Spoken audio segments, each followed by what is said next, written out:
തന്റെ നെഞ്ചിലിടുക്കിയായി വല്ലാതെ മോഹമുണർന്നു മൈഥിലിയെ കണ്ടതുകൊണ്ട് എന്തെല്ലാം മുന്നില് വന്നെന്റെ കൈലാസനാഥ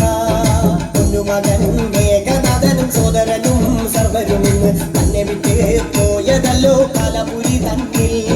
പശ്ചാത്താപം നിറയണ് രാമന്റെ ശരമുനയാൽ മോക്ഷത്തിൻ പടികടക്കാൻ മോഹമുടിച്ചല്ലോ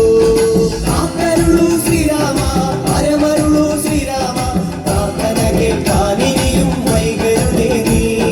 കാത്തരുളൂ ശ്രീരാമ പരമരുളൂ ശ്രീരാമ പ്രാർത്ഥന കേൾക്കാനിനിയും വൈകരുതേ നീ